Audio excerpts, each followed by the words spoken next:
Hi friends, welcome back to episode 2 of Life is Healing with Lubaina. We have some fun segments today. We're going to talk about astrology post-eclipse season. Then I have my friend Cathy, who is a friend from my yoga world.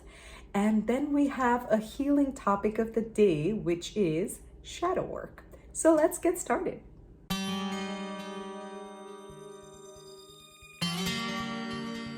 Hi everyone, welcome to Life is Healing. I'm Lubaina, your host. I am a healing practitioner and I specialize in energy bodywork, shamanism, and astrology. Life is Healing is a podcast where I share my passion for healing. In the last 15 years, my journey has encompassed plant medicine, energy healing, astrology, and shamanism, which are all topics you will hear about.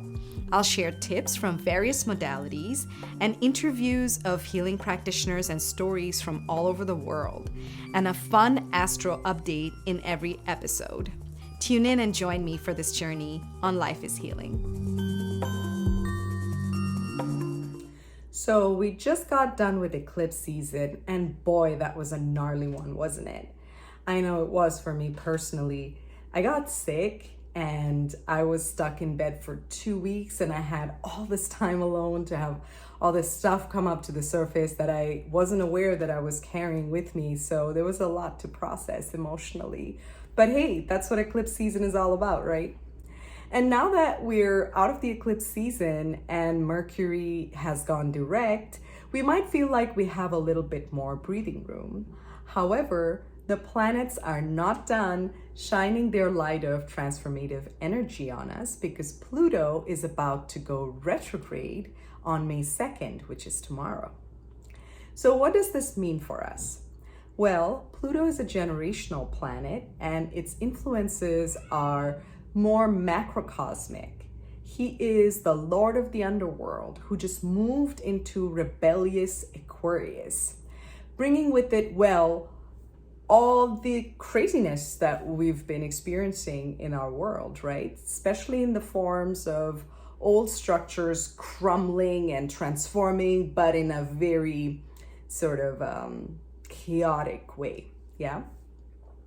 The good news is the chart of the retrograde shows that Pluto is making a harmonious aspect to Mars, which is an energy of courage and resilience, which is something that we can all use collectively right now, right?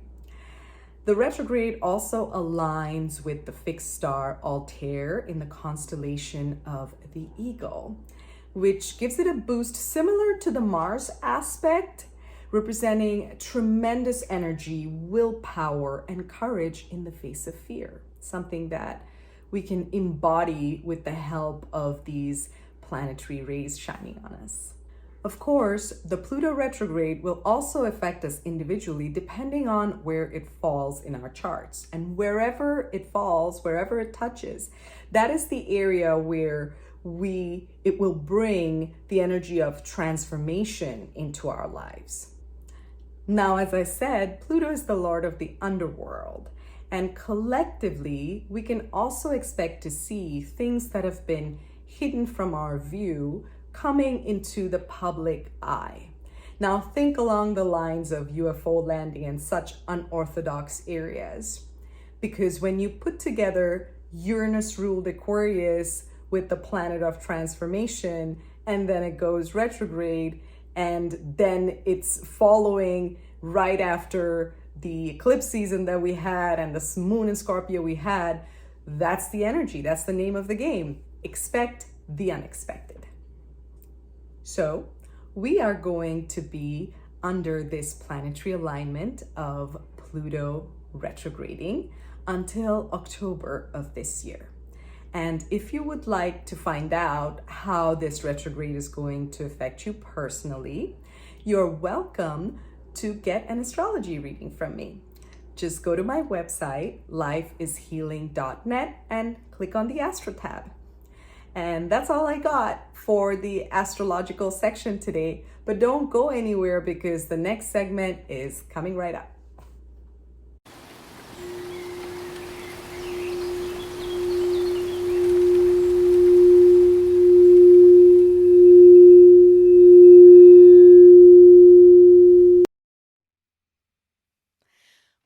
back to Life is Healing with Lubaina.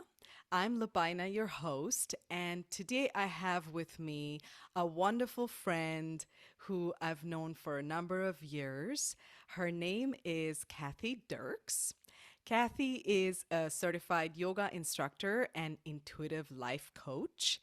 She is the founder and driving force behind coaching and yoga avec Cathy, a transformative business aimed at helping women specifically unlock their true potential and discover a life filled with purpose and abundance. She has a passion for empowering others, something that I can vouch for. And she combines the power of yoga and intuitive life coaching to guide her clients on a journey of self discovery and personal growth.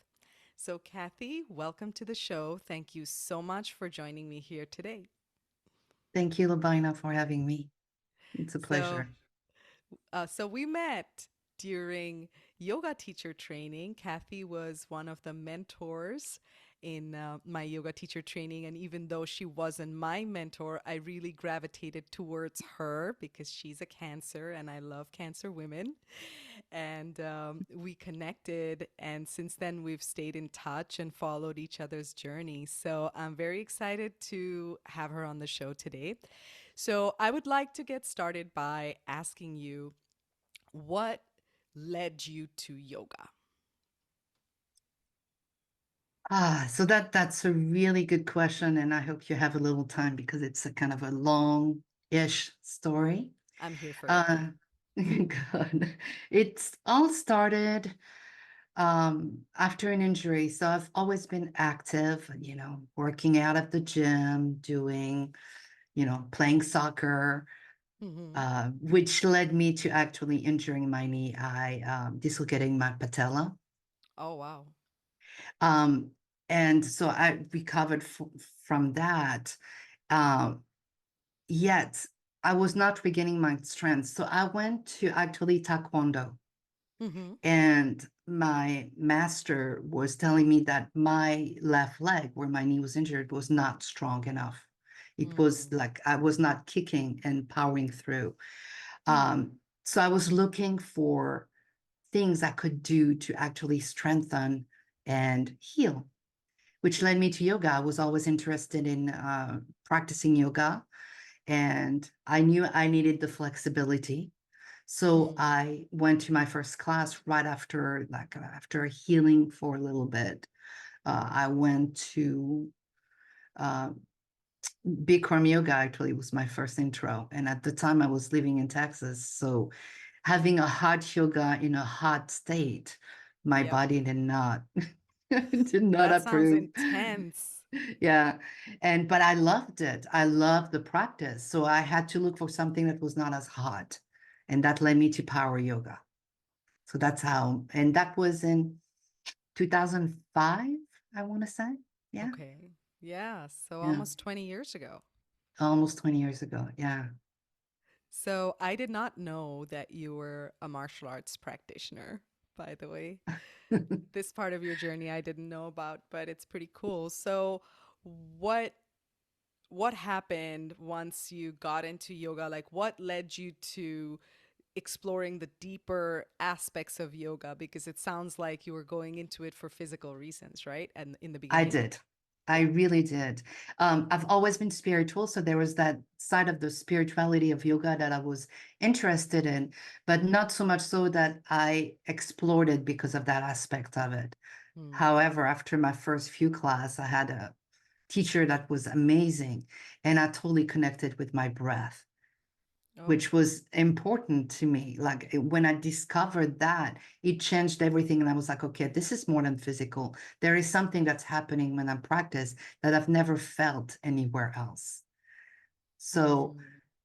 I kept going. And the studio I was going to, which was in Dallas, Texas at the time, had a teacher training. It was called American Power Yoga. And that's when I was ready to take the leap and go further and learn a little bit more. So that was my 200 hours, which was in 2009. Wow. So you went from doing yoga to strengthen yourself to recovering from an injury or Yeah. multiple Hmm. injuries, it sounds like, really. And then that led you to a teacher who seems to have inspired you into wanting to take the instructor level training.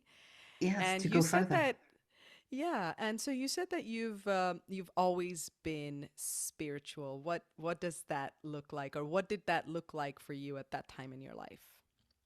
Um, I've always known there was something bigger than me. There was a driving force. And actually, speaking of my healing journey, it really, I mean, when I was little, I was always inclined. My mom and my grandmother were very powerful in that way. Yeah, and oracle, tarot reading, and things like that were part of my everyday life, although it was just us women Mm-hmm. that practiced that. Um, but at that time, I never took it really. It was one thing that I did. It was not really anything that was, I was thinking about exploring deeper, although I was curious. Hmm. Um, but I had a good childhood, but I had also a difficult childhood and at times.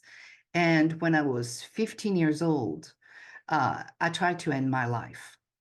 Oh, wow. My mom found me because she's super intuitive and she felt something was wrong, so she rushed home. Hmm. And obviously, I survived. And when I woke up in the hospital, I remember that feeling that there was something bigger for me to do. I can't explain it. It was really deeply felt. And I've been searching ever since. So that's where my spiritual journey really started. It I've been sounds like searching. a near-death experience almost, what you're Yes, describing. yes, yes. I mean, I don't even know how close to death I really came. Like I said, I, I'd taken a bunch of pills and everything, and my mom, Hmm. I locked myself up because I was in a desperate stage at that time, of my stage of my life. And I was ready to, like, I didn't feel I was good enough for this world, but this world was not done with me. So, and I felt it deeply. I was like, oh, so I'm meant to do something. So everything that I think about myself is actually not true. And I must go on this journey to search and find what it is that I'm meant to do. What I knew I had something to offer. I just didn't know what it was. And although I have more clarity, it's not linear. It's not one thing that we have to do. There are many things that we get to do and experience in this life and share with others. So that's where my passion for empowering others come from. It comes from that message that I received when I was 15. That's a really powerful story to come so close to ending your own life and then reaching a point where you feel like renewed with purpose and now you can relate. It's sort of the archetype of the wounded healer, which is an archetype that hold it close to my heart, right? Because I believe the best healers are wounded healers. And the archetype of the wounded healer that you're embodying, it sounds like somebody who like went through so much to realize that it's possible to heal from that and to get to a point where not only can you heal from it, but now you're helping others feel Mhm. the purpose behind their lives. And that's Exactly. sort of what your work encompasses, at least from what I've seen and experienced. Totally. And it started really with yoga, like Mm-hmm. when I discovered yoga and I realized what it did for me, how transformative it was from a state of hurt and pain and having to strengthen my physical body. And in the process of doing that, really strengthening my energy body behind it and knowing what I needed to heal and having a space to do that safely. So tell me, when did you understand that the asanas were strengthening your, what you termed the energy body? When did that become like a reality for you? When I discovered my breath and I realized how much it was not just calming, but empowering. How everything that was in my mind, the words that I was telling myself were uh, making me stuck, and me breathing through a yoga practice, through a class that was quite hard, because on top of that, it was not a spiritual class, it was power yoga. Right. Yeah. But my teacher was spiritual, like I could feel it. It's that was really revealing to me that there was something that was beyond the asana. Like, Right. yes, it had a purpose. It was, it's hard. I mean, doing a chaturanga is no joke. And it takes courage and bravery. So that's where it builds character. That's a really And beautiful way of expressing it. yeah, and it's my chaturanga. I remember having to drop my knees all the time and going, I'm not doing it properly. And then having teachers around me that were saying, yeah, actually, in order for you to do the pose properly, this is the proper way. And so empowering me, like instead of me going, I'm not good enough for this, having someone that was telling me, no, not only you're good enough, but you're doing it properly in that way. Can you Hmm. feel it? Notice your breath. And when I connected with that, I was like, so much power in the breath, so much power. I mean, it's beyond the breath that we're breathing, right? We're talking about prana, about our life force. And I think that was the first time I was actually physically connecting with it, understanding it, knowing that it was part of me the entire time. And I've just been ignoring it. I wonder So, how many people have that experience as well coming to yoga. I know for myself that's the beauty of yoga, and that's the beauty of physical movement, mhm, including martial arts, is yes, feeling how the feeling into my body, going back into the body and using that to realize that there's more to it than just the stories that I've experienced in my life and the traumas that I've yes, experienced in my life. The body is a portal, which is very much connected to the work that I do as well. So now you're here. You're let's look at your journey, right? So at 15, you have this incredible experience that pulls you back into a path. And now you've done the power yoga training and you've decided to become an instructor, right? Did you start teaching yes, right away after that? right away. And and the thing is, during my yoga teacher training, I was so tongue-tied. I was so in my head. Like I did not know if I was going to be an actual teacher in a room. Like I knew I wanted to deepen my knowledge of yoga, but I wasn't sure I wanted to become a yoga teacher Okay. of the people. Um, and I had a breakthrough. It's like the person was leading the training. His name is Kurt. I remember one day we were all. It's amazing also when one person feel a certain way, it goes around. Everybody's in doubt. Everybody. So we were all tongue tied at some point, to the Sure. point where he stopped the training and he was like, "Okay, like we're halfway through the training or 3/4 through the training, and here we're unable to actually lead a 5 minute class." Mm-hmm. Because we're in our head so much. And he was like, you would not be here and I would not be teaching you if you were not ready for this. So get out of your head. You know exactly what to do. And just hearing him say that made me realize how much I was in my head. Sure. Yeah. And I released. I mean, it's a practice. It was so difficult for me to articulate it. And on top of that, my accent is definitely, English is not my first language. French Right. is. So I Yes. was in my head because of that as well. Mm-hmm. And, any excuse to stop me from being present and showing up as my authentic self. like, because I didn't feel I was good enough for it.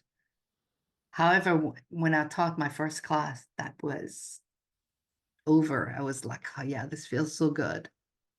And you were like, yeah, this is it. This is what I This is want to it. do. This is, yeah, yes, I think so many people can relate to that. So many people can relate to, first of all, self doubt. That's like a disease of the human mind, yes, that constant second guessing and doubting ourselves and doubting like what we're meant to do or how we're meant to do it and am I on the right path? Like that whole thing. I think it's so relatable.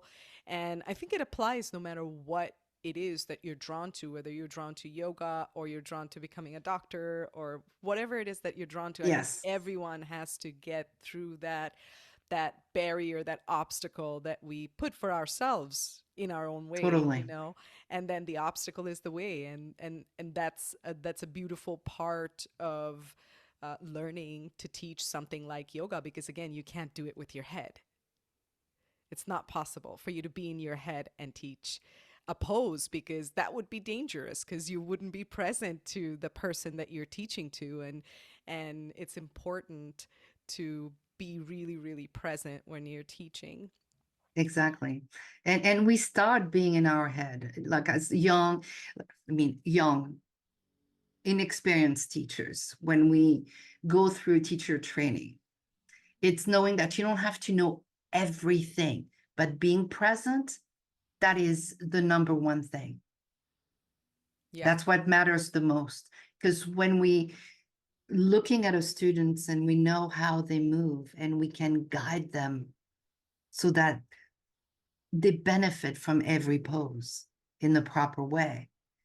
Yeah. The message is being received, like what our body is supposed to feel like, and we're connected with our own body, not solely what the instructor is saying. Yeah, absolutely. We're just following the cues to go into where it feels and a good where it feels like contracted or where we're holding, and then using Yes, the pose to work with that contraction, to work with our own patterns, because the yes, body is a reflection of how we live, right? It's a yes, reflection of how we conduct ourselves, like, and how free we feel to express ourselves as well. And so now you're in Texas, and you did the power yoga teacher training. You go out and you teach, and you realize that that's kind of your jam. So what happens after that? Like, what brings you to New York, which is where we met, right? And we met yes. at the Right Laughing after Lotus that, training. yeah, Hmm. right after that, I moved to New York. It's a city where I always wanted to be.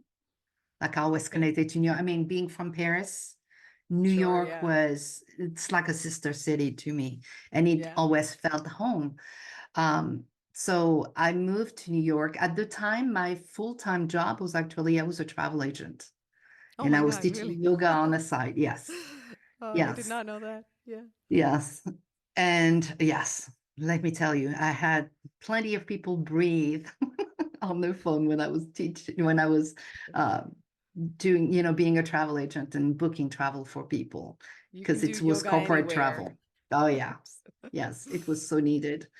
Hmm. Um, and I had a friend in Texas when I moved to New York who was telling me, I wanted to do my 300-hour teacher training, so go further into the, you know, studies of yoga, because that's the beauty of really anything that we do, but especially in yoga, it never ends.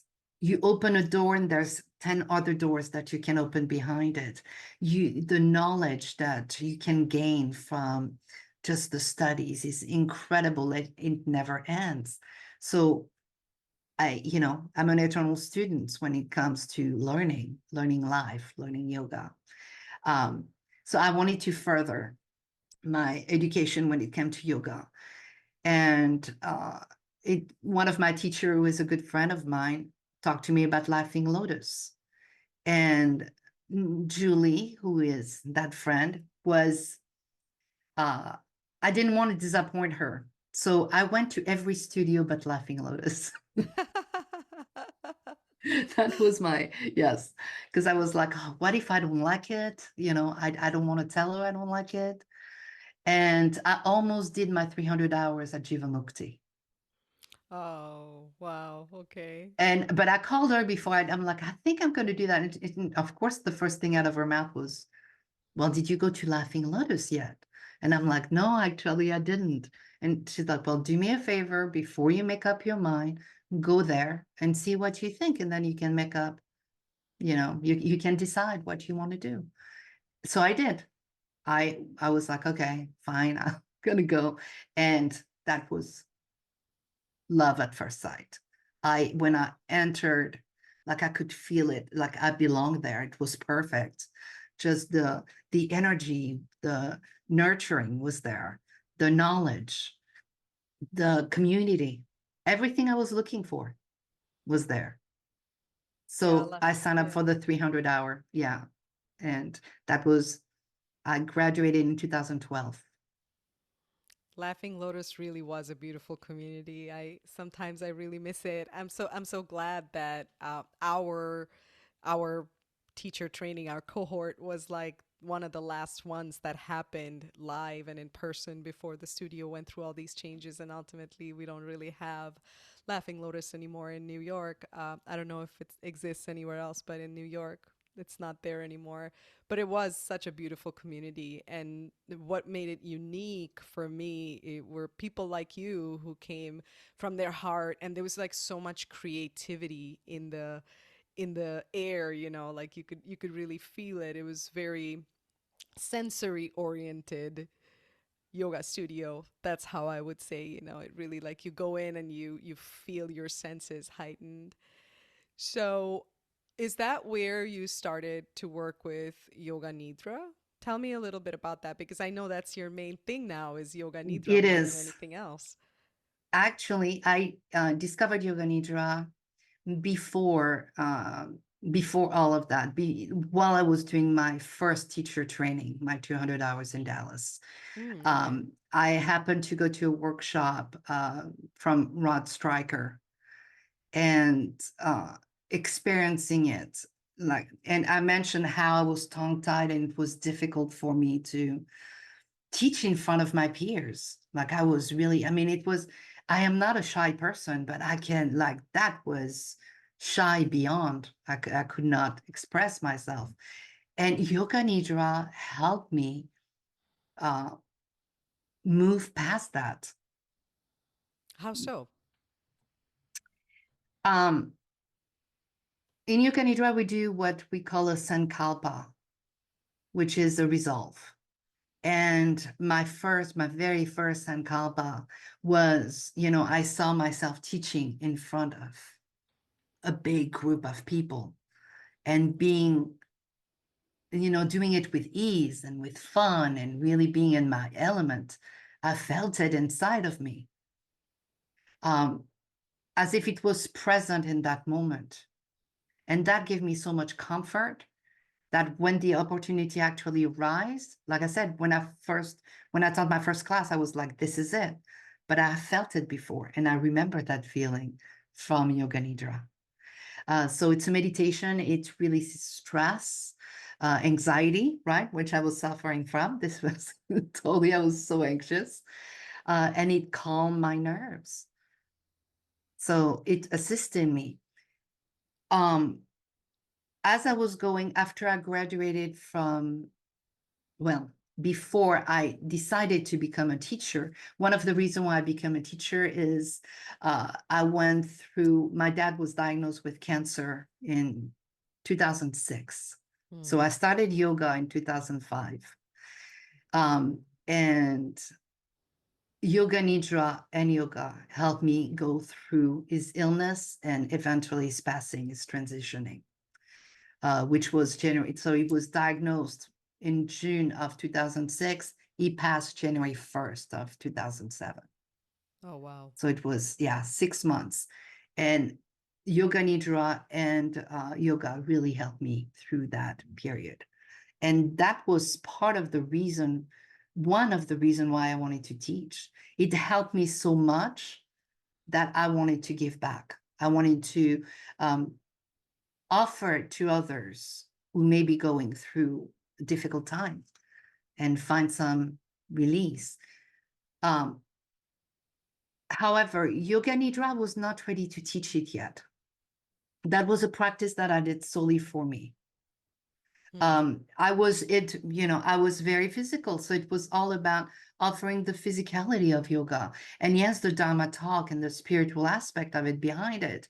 But I did not feel qualified to teach meditation because it was one of the things that I benefited so much that I didn't feel qualified to share it with others. I felt like I didn't know enough. However, going through power yoga, vinyasa yoga at Laughing Lotus, restorative yoga, I naturally find that place where I could actually offer Yoga Nidra. So in 2014, so 10 years ago, I did my first certification for Yoga Nidra to be able to offer it to people so they could benefit from it the way I benefited from it. So tell us a little bit about Yoga Nidra, because I think that might be one of the forms of yoga that's lesser known for most people. Even now, I know it's become more and more popular, but even now it's known less. So tell us a little bit about Yoga Nidra and what does it look like when you work with somebody using Yoga Nidra? So Yoga Nidra is it's a guided meditation, loosely.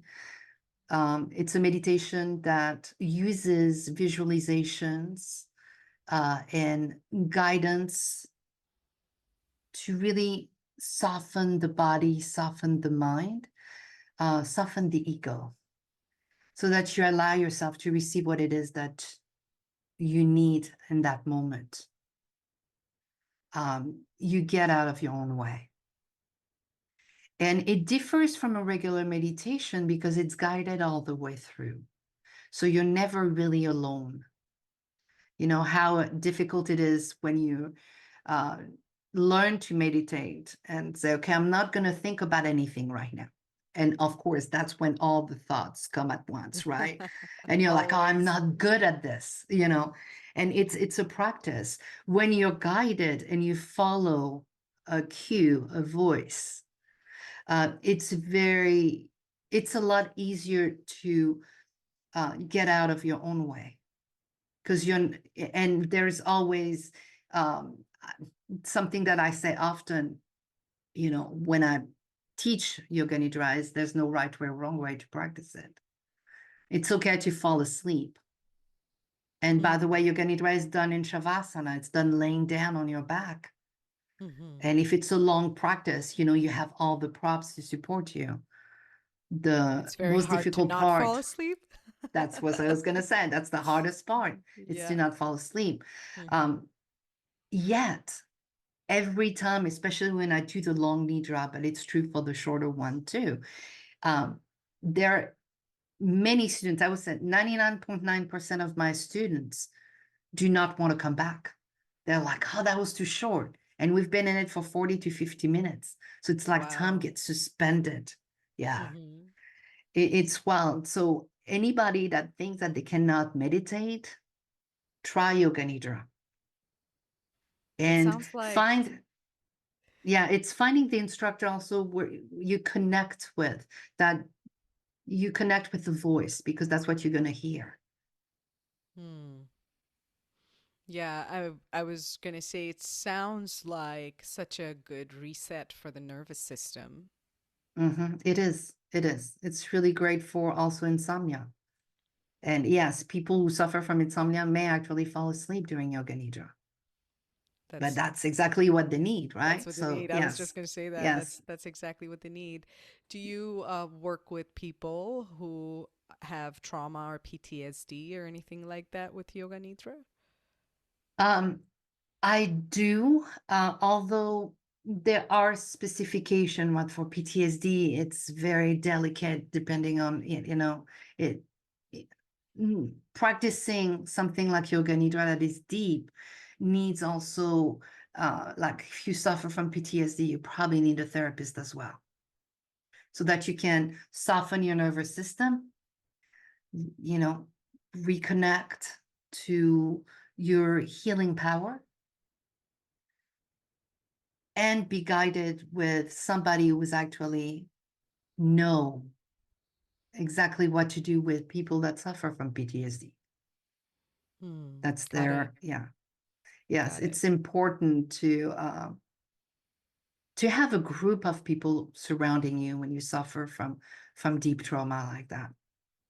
It's Yeah, like one absolutely. modality is not just enough, and it's people that are really qualified to hold that space for you. Yeah, I was thinking of it more as like a supplementary Yes, therapy to therapy, basically, you know, exactly. because it sounds like it would be so healing for someone who's going through active treatment to also have the tools to be able to reset. And it's something that people can learn to do on their own, right? So it's empowering in that way. Exactly, exactly. Well, they are, although I'm guiding them, they are doing it on their own. Yeah. They're choosing to go to the places where I'm taking them. I don't force them to. And sometimes if images that I bring up is triggering for some students, they will fall asleep in that moment because their subconscious will protect them. Hmm. So, but it's just for a moment, because most of my students come back with me when I bring them out of Nidra. That means they're still hearing me somewhere in the background. And That's that's what what I happened point to me. out. Yeah. Yeah. I remember Yes. when I did Yoga Nidra, I remember doing it in Laughing Lotus with you, and that's what happened. I definitely checked out, like, I don't know where I was, and the next thing I knew, I was back. So it was like, Yes. it was really cool, because it didn't feel like I had taken a nap. It felt like I had gone into a really deep state of meditation. That's exactly what it is. And because you're guided, it's accessible to everyone, even the people that think, oh, meditation is not for me. I tried it and I'm bad at it, right? That Yeah. judgment. It's like, no, you're not bad at it. You just haven't found the right meditation perhaps for you. And meditation comes in very different forms too. It's, we see it as sitting down and stillness, which is very beneficial. It's great to be able to do that. But as we start, sometimes it's very difficult to stay sitting in one position for 10 minutes, even 5 minutes, without fidgeting. Like our mind is not used to it. Yoga Nidra is an easy segue into getting a deeper release and deeper relaxation right Right. away. That sounds, yeah, it's one of my favorite practices. In fact, like when I was traveling a lot, I did a lot of yoga nidra on my own just because like the time zone change and so on would be like so jarring to my body and nervous system that sometimes I wouldn't be able to sleep for like a whole week. My circadian rhythm was all thrown off and I would use yoga nidra to rest. So Yes, I really appreciate it as a really nice tool to have, especially for people who like you said struggle with insomnia and other things, which usually there's roots to that as well, right? So yes. well, speaking of roots, I feel like another thing that you do that takes people there and guides them to like looking for, to me it's also another sort of healing practice, is intuitive coaching. So what exactly is the kind of coaching that you do and why is it intuitive? Ah, so I'm going to tell you how I got into it so that you Sure, yeah. understand what it is. And it's perfect because we talked about yoga, me being a mentor. Yeah. And as a yoga mentor, um, I was holding space for the students because I remember what I went through. Now that I've told you what I went through with my first yoga teacher training, where I was tongue-tied and all those doubts were creeping up. It's um, teacher trainings put you through so much. Like you have to face yourself. There's no hiding places anymore. And Mm. which is very difficult to go through without therapy, without all of those healing modality that we can have. All we have is the teacher training. So as a mentor, I was holding space for that and connecting really well with my mentees. I loved it. And I was also teaching Yoga Nidra, which Yoga Nidra is a sankalpa, right? Which is a resolve. You're manifesting, like you discover what you really desire for your life and you feel it. So it's that first opening of, oh, this is what I'm meant to do. But then you're out of Nidra, you know, you go back to life and all the doubts are coming back with it. Sure. Yeah. So I loved like watching people, you know, get all sparkly eyes into the revelation that they got. And often it's something that you've always known, but you don't always explore because of all the judgment, because of all the stressor that comes with it, because it's not the perfect timing. Mm-hmm. And so when they were out of Nidra after a week, they were back to whatever they were doing before. And it's like, oh yeah, now I know, but I still don't know how to get there. And I was a little frustrated about the fact that I could not help those people, and especially women, because I'm dealing with a lot of women. Women have a lot of self-doubt. I had a lot of self-doubt. I mean, along my journey, I'm always asking, is it really what I'm meant to do? Am I good enough for this? Am I enough? It's been a question that I've asked many, many times in my life. And so I wanted to take that a little further. And mentoring and coaching was really, it's something that I've not naturally my whole life. Even when I was little, people were asking me questions about life. And I remember being, I don't know, 10, 12 years old and having adults asking me those questions and me answering. I probably was 10. Yeah, me answering. And then going at some point in my mind going, oh, Cathy, what do you know about that? You're only 10. And then, you know, when That's you're very that age, young. it is. And it's like, you don't stay with those questions for very long. It was like, oh, well, that's, you know, that was a question that I didn't know where it came from. And it was fine. I went back to whatever I was doing, you know, at the time, listening to my music and being a kid, simply being a kid. As one would hope you would do. Yes, yes. So that was natural. That came naturally to me. And when 2020 hit and everything shut down, I was faced with, how do I help people? So of course I offered Yoga Nidra to release the stress, the anxiety of the pandemic and the lockdown that we were in. And I felt it was not enough. So I came across a intuitive life coaching certification. So I explored it. And it was fitting because everything I do is intuitive. I listen, like when I hold space for people, I listen and I seem to be able to listen and then talk back, repeat with clarity, bringing clarity to whomever is bringing me their issues. Because sometimes even when you bring up your desires, there's always that but. Yeah. All right. It's like, okay, so what does it look like without the but? And that takes intuition. And sometimes people come to me with, oh, I really want that goal. I really want to finish my book. But as we talk, the desire is much deeper than that. There's always something underneath that's, okay, great, we're going to finish the book. But what do you really want to do in your life? After the book, what is there? And I'm able to guide people to that answer. I don't have the answer. You do. Yeah. And it's, it's like peeling the layer of an onion. So I use Yoga Nidra in my coaching. That's a big Mm. part of Oh. the coaching practice. Yeah. Um, I also use oracle tarot cards, Mm.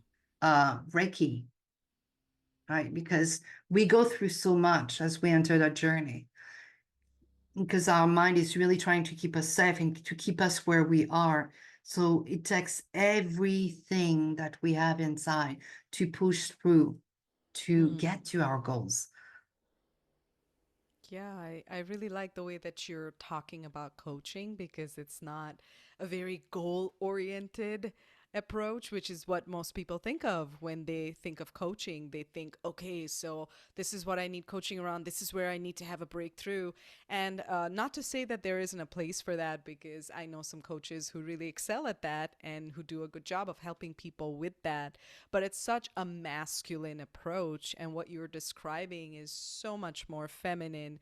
It's so much more like a flow. So that kind of leads me into the Yes. question I wanted to ask you, which is what led you to work with women? But I do love how intuitive and feminine the whole process that you're describing sounds. And yeah, it's unique because of that, because most of it is very much like, okay, so you want to hit 10K a month, this is what you do, this is how you get clients online. And I mean, I've done business coaching, and I've done life coaching as well, like for myself, and that's kind of most of the time been the approach. Like, yeah, there's some level of feminine approach involved in it, or a feminine dimension where it's like, okay, what do you intuitively feel like doing, and so on. But most of it has been about like going from point A to point B. And I think, like, in terms of really getting to blossom in the way that we want, we need both. We need a little bit of the focus, but I respond much more to the feminine approach. So all that to ask you, like, so what made you focus on women in your work, like with the Yoga Nidra and the life coaching? What made you want to work specifically with women? Um, because we live in a man's world, that everything that we do, right, it's the man's way. And it's not necessarily a bad thing. Yeah. Because I mean, like you said, it's goal oriented, is moving forward. There's that forward motion, which is really beautiful. It's focused and it's very rigid. Yeah. And in order to get to our goals, we need to soften. And I see women who are very successful, but lean into that masculine energy to get there. And when I work with those women, it feels they're missing something. And Mm-hmm. although also I work mostly with women, but I do work with men as well, with men who wants to learn that softer approach, That's who want beautiful. to get in touch with that feminine side right? It's all about balance. Yeah. And um, in the world that we live in, I feel like women, you know, they don't have the support they need in the way they need. Mm-hmm. And when we talk about intuition, women are more intuitive than men in general because we have that softer side. Yet we've been denying ourselves that intuition since from birth, because we have to be logical, because we have to make decisions that's not from our emotions, that all those gut feeling are not real. We have to have facts, right? Yeah. Yeah. Masculine, masculine, masculine. Yeah. So I feel like there's a lot of room for women to grow into their own intuition, to learn that they are intuitive. And it doesn't mean that men don't have are not intuitive. They are. They're just not in touch with it. Hmm. And so as more women work with it, they'll teach the men also around them. Yeah. And that's what's going to balance our world. I truly believe that. I really do feel like we're in a time where the feminine, a lot of people like to say the feminine is rising. I really do feel like that, where it's the way of nature, right? Like the one side was dominant and the scale had to tip, and now the other side has to come in to balance it out, and maybe there's going to be that chaos as we go into that. Yes. And I was actually watching a video with this teacher of Taoist practices. His name is Mantak Chia, and he was describing how like there's they call it the pole star. So they're in the Taoist energetic practices, they follow certain guidelines for like aligning to the energy of the pole star, right?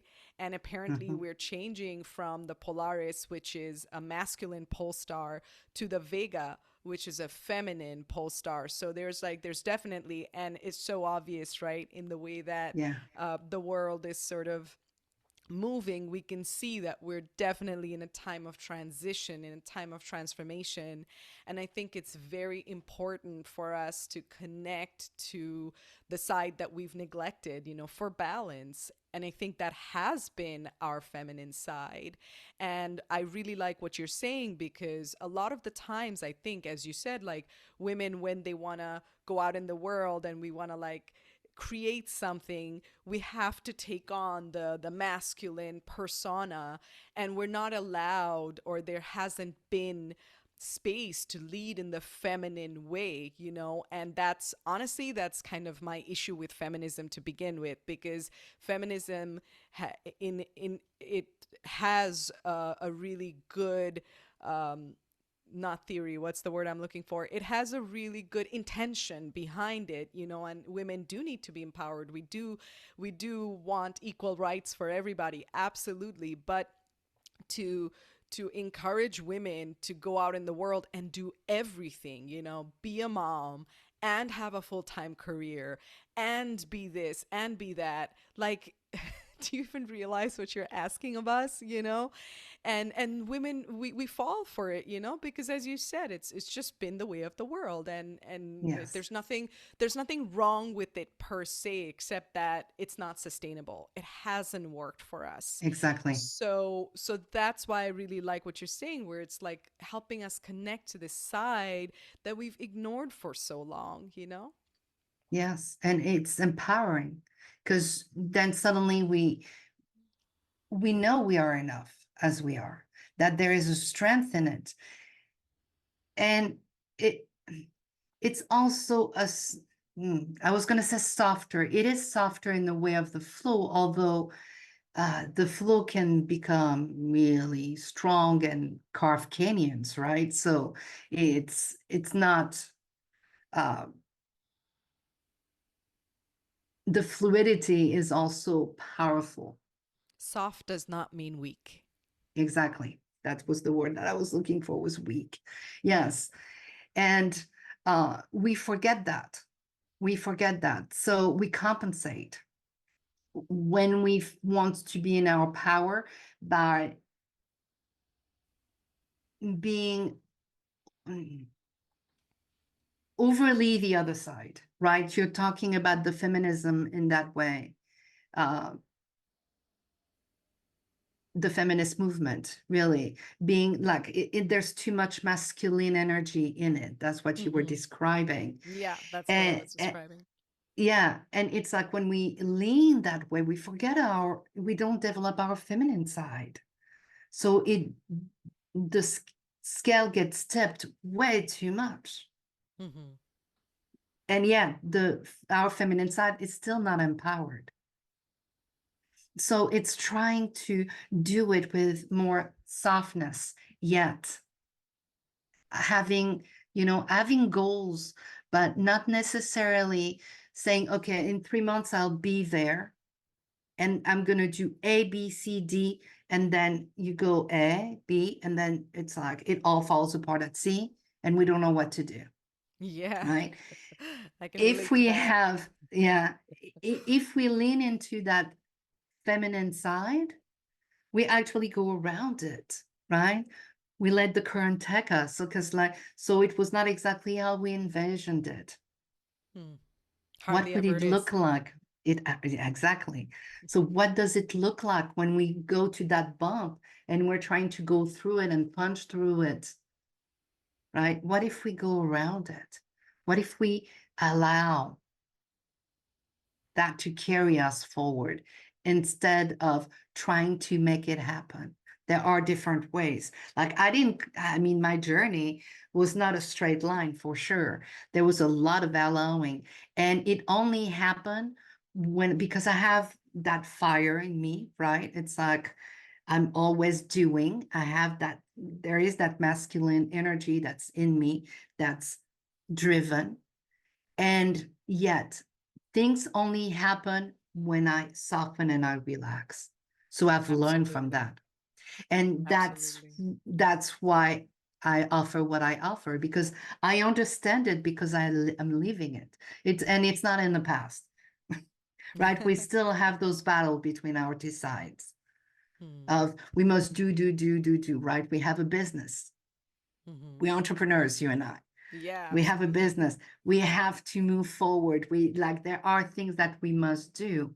And yet, if we soften into it, if we actually take that step back and allow and look at the big picture, we usually find the solution, which is not necessarily what we were going for.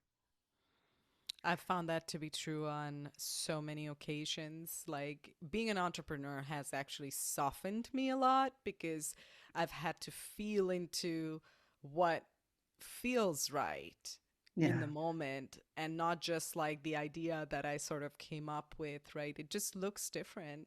And it also goes along with teaching. I think teaching also helps you really, you have to soften up if you want to be a good teacher because you have to be able to flow with the person that you're teaching or the people that you're teaching. exactly. Yes, it's like how many teachers have their class prepared, walk into a room, and you're like, all right, we're not going to do handstand today. This class is not going to be able to handle that, right? It's and I'm taking a pose that's it's high achievement, but because we're talking about masculinity and feminine, Yeah, yeah. totally. But it can be also, I mean, simple thing like we wanted to flow a lot and have that vibrant music, and everybody's and it's meeting them where they are, softening in the moment and going, okay, we're not going to do 5 rounds of this. We're only going to do 3, and it's going to be fine. And we could be on the floor, and that's what they need. They need to ground today. And you change it on the spot because you watch, you listen, and you feel. Yeah. And it's important because that's how you serve as a teacher.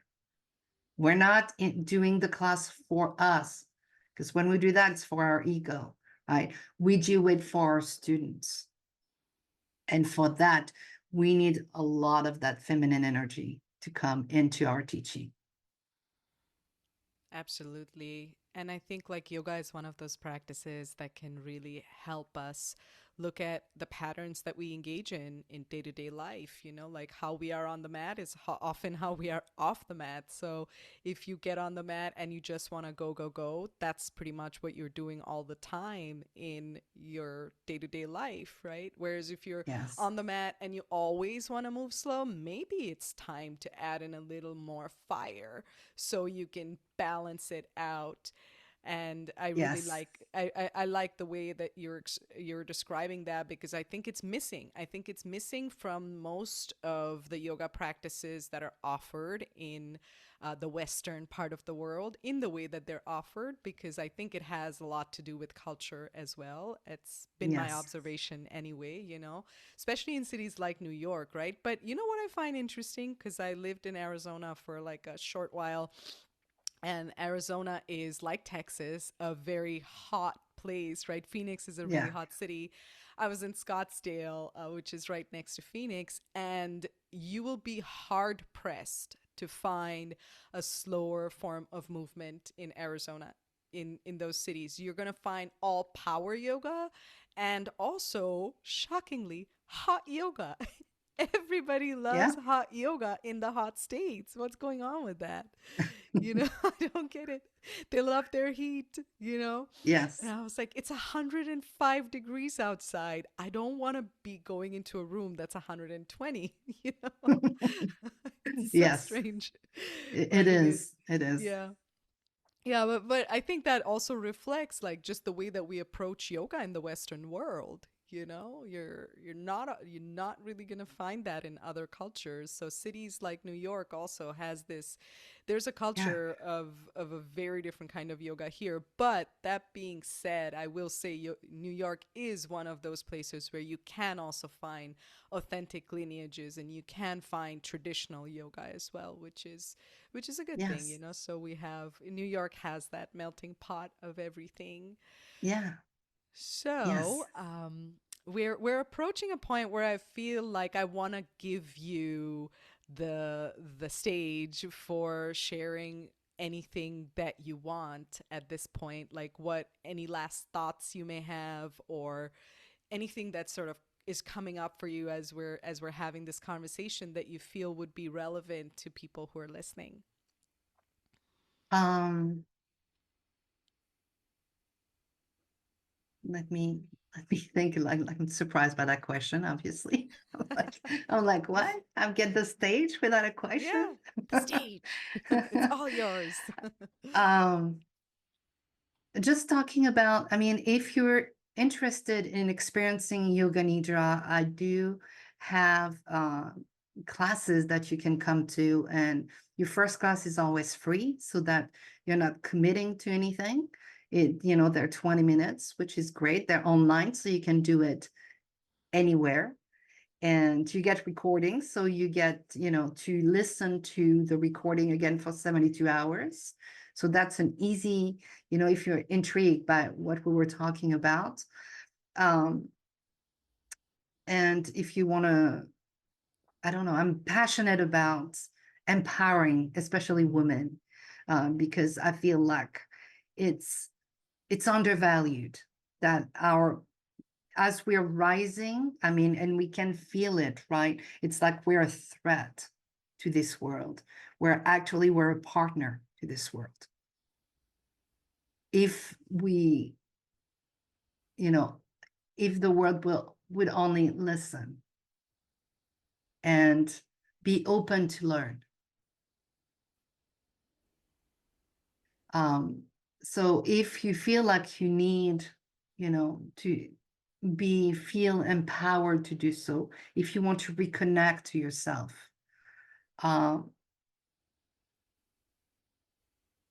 you can book an appointment with me, and I've got a complimentary appointment for 30 minutes. And if you want perhaps to discover your purpose or find clarity for your purpose, I would say, because in 30 minutes, it's really short. Something you can book that. I also have group coaching and building a community. I've got so much offering in all sides for all kinds of women. I meet you where you are. This is my biggest thing. It's working with me means that you're working with yourself, because that's what it's about. It's all about you and how you find your power and how you run with it. That's a really good note to wrap up on. If you want to book any sessions with Cathy, we're going to be putting in the links to her website so you can check it out for yourself. And I really love the way that she approaches healing. I love the way that she approaches coaching and Yoga Nidra and the way that she talks about women and empowering women. So if this message resonates with you, please go ahead and check her out. Thank you so much, Lubaina. And thank you so much, Cathy, for being on the show. This was a fun catch up conversation, and I feel like I learned so much. Thank you. You're welcome. Thank you.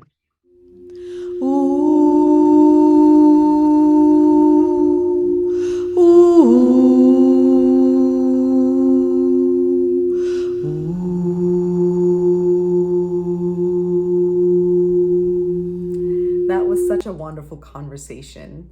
I love Cathy's energy, and I love how she talked about leaning in to the feminine, which is very relevant for our healing topic of the day, which is shadow work. Now, this is something that's been coming up for me the last few months, and given that it's been eclipse season, it's been the name of the game. The eclipses are endings and beginnings, and it's the time to look at our darkness. And the eclipses give us an opportunity to pull out all the stuff that we've been repressing and not looking at. And I would say that emotions such as shame, anger, self-loathing, hatred, jealousy, these are all parts of us that we don't want to look at and we put in exile. And when these emotions come up, it can be very chaotic and it can be messy. But this is part of our healing process. And it's a part that often in our New Age spirituality gets overlooked because we do spiritual bypassing by talking about positive vibes only. Don't get fooled by that. Healing can be messy and chaotic, and it's okay that it is. Healing is the willingness to accept and lean into the darkness that's within us and to give it space.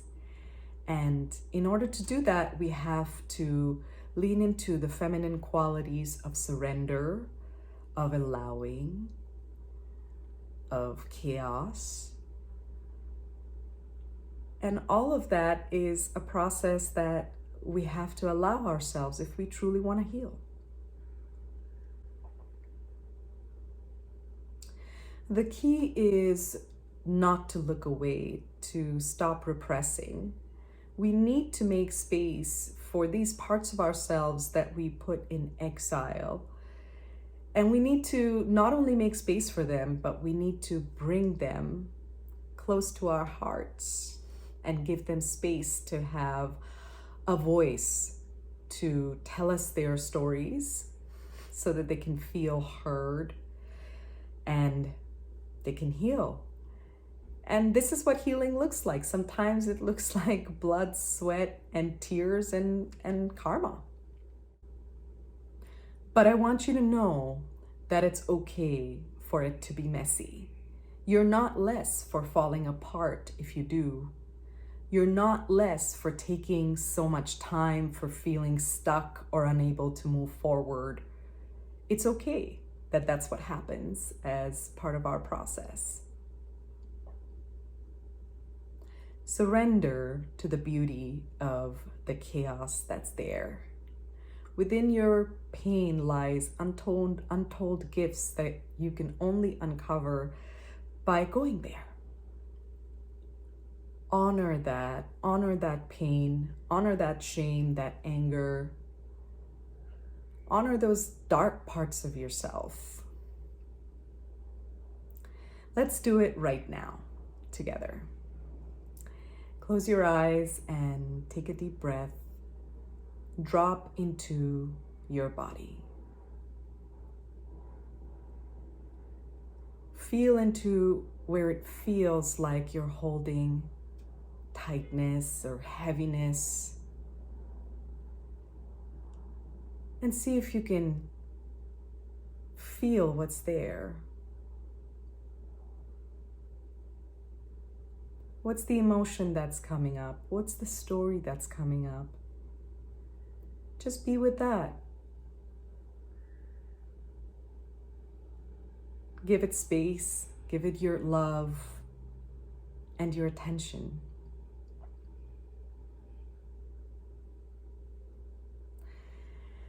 And then give yourself a big hug of love and support. Know that you are held by the love that is you.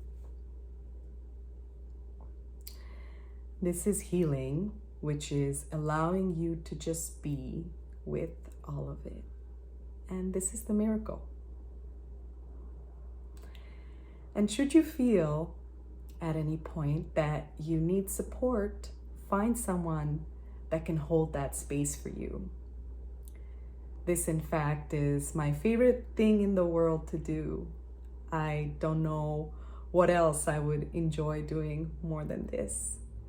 So I have a healing practice, and if you would like to receive a one-on-one session from me, please go to my website, and all the details of that are also going to be in the section under the video if you're watching on YouTube. And I will be honored and happy to work with you. Thank you so much for tuning in and listening today. And until next time, bye-bye. Oh yeah, and don't forget to like and subscribe. YouTube likes me to say that. Okay? All right. Thank you so much. Bye.